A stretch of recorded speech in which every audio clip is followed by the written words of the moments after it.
Deputada, boa tarde, Sakamoto aqui. A senhora falou com relação à compra de imóveis, né, que o governo está até falando. Tem imóveis vazios em Porto Alegre, né, que poderiam, ou em outras cidades que poderiam ser adquiridos.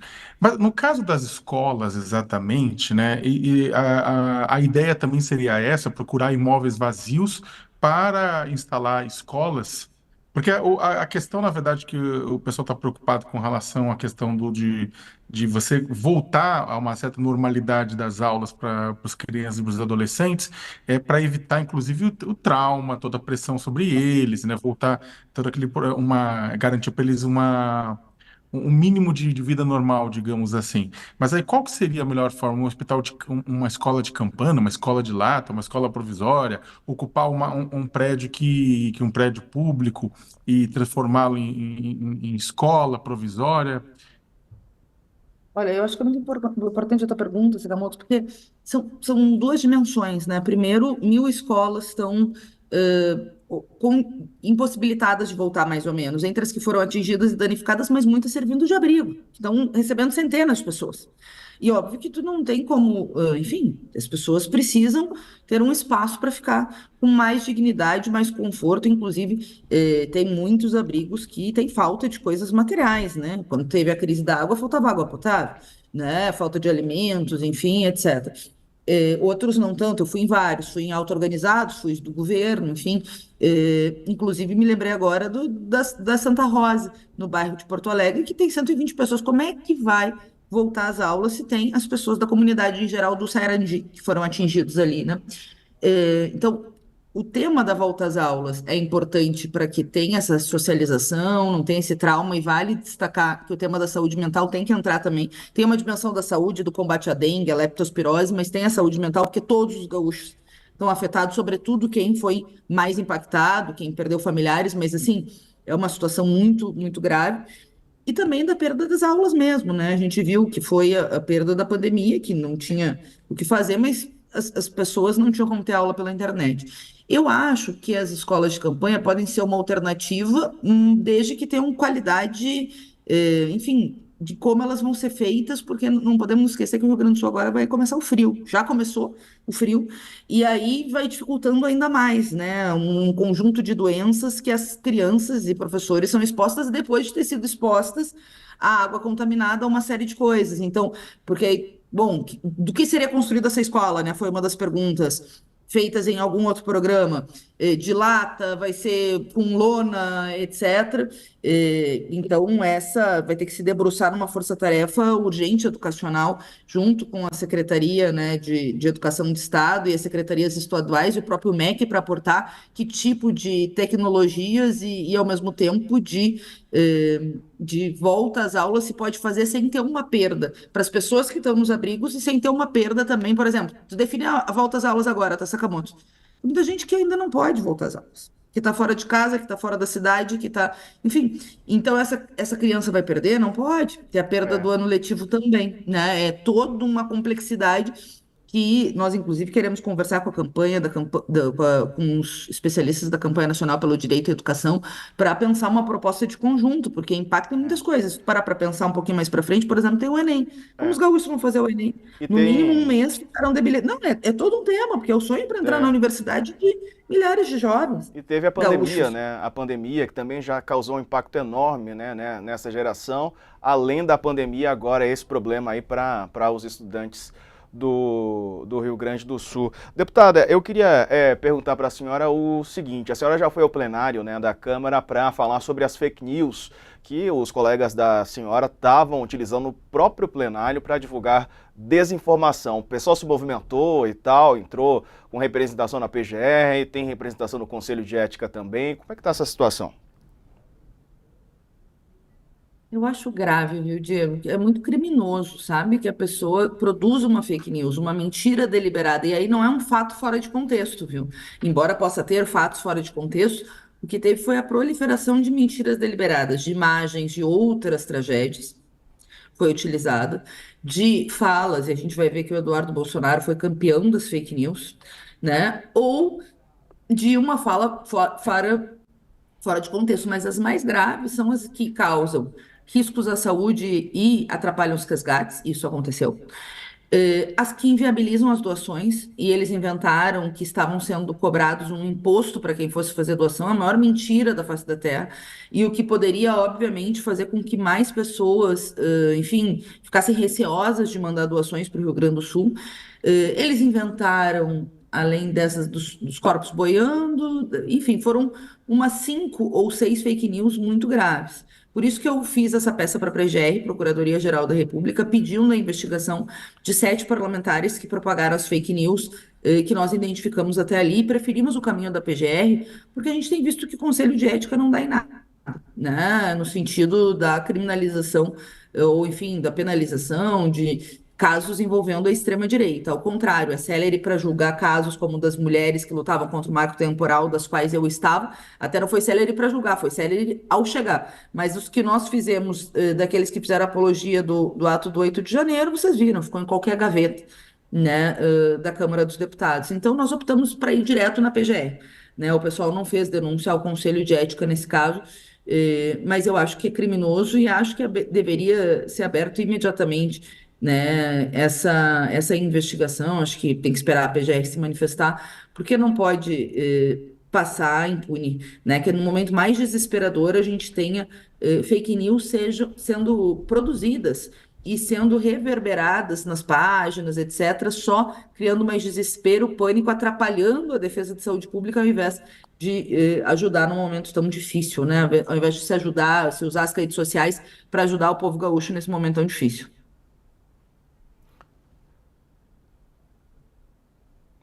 Desculpa, o microfone estava mudo. Deputada, você que é,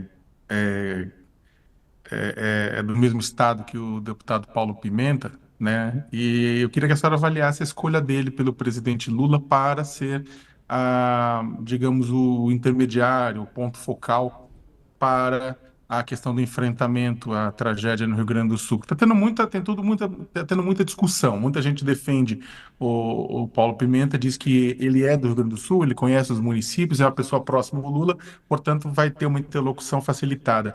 E tem uma reclamação por parte, principalmente por parte de adversários políticos no Rio Grande do Sul, dizendo que ele foi colocado lá só para poder levar a sua candidatura ao governo em 2026. Como é que a senhora viu ele ter sido escolhido e o que a senhora espera com isso?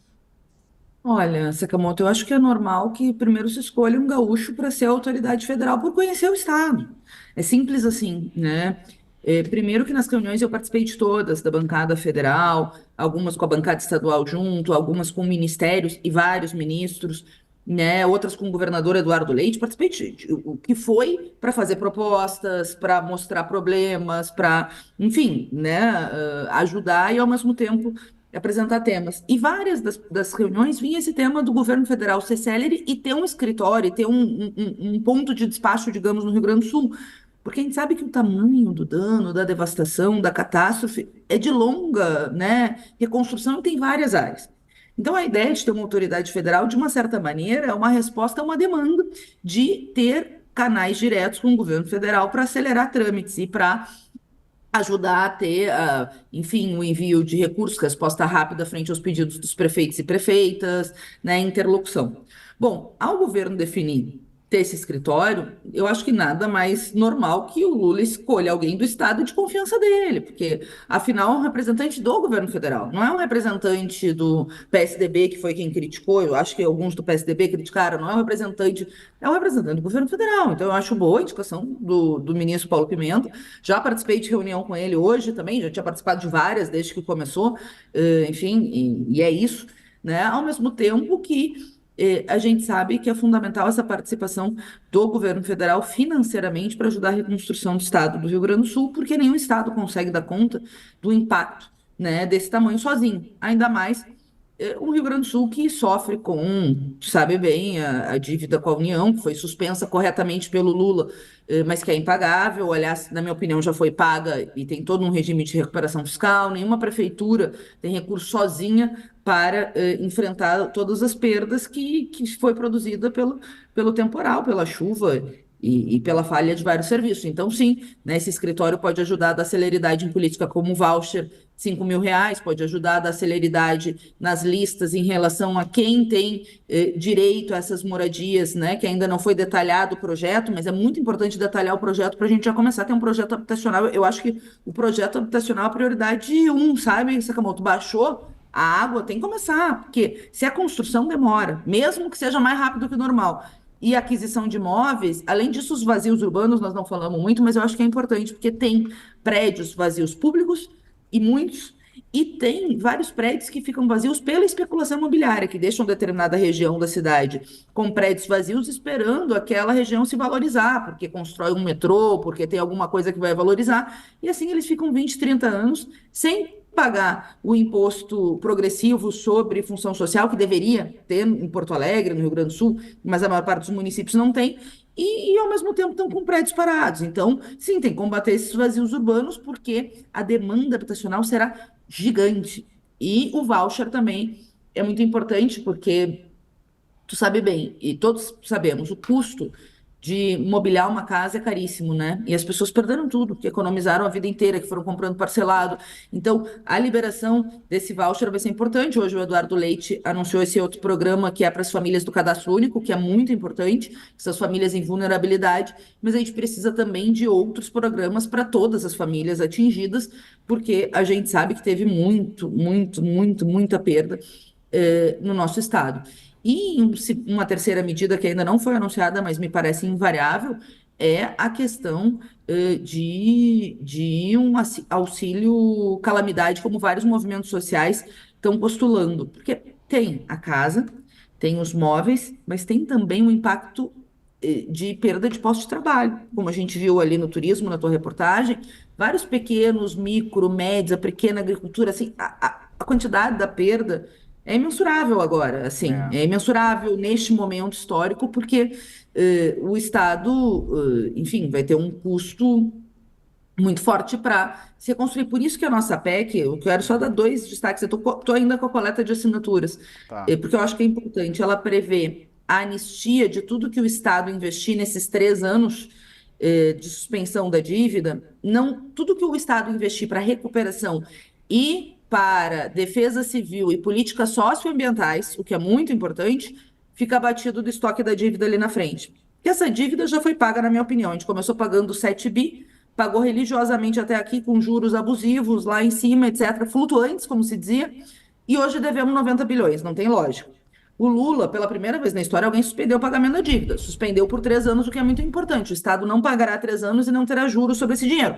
Mas a parcela ficou. É, E eu acho que essa parcela deveria ser perdoada, mas em não sendo perdoada, que abata tudo que o Estado investir para não ter uma dívida impagável ali na frente, né? Um certo. bolo ainda maior. E o segundo da PEC, essa questão da flexibilização e da desburocratização, ter transparência e ter gestão, mas também a possibilidade de contratação do povo com mutirões populares para reconstruir vias, reconstruir, né, casas, ter possibilidade de contratação de frente de trabalho mesmo, porque o desemprego, infelizmente, tende a aumentar se a gente É, pega, por exemplo, outros eventos históricos. É preciso se preocupar, né, com o sim, futuro da nossa gente que está sofrendo de uma forma que vocês devem imaginar, né, uma forma imagina. muito dura.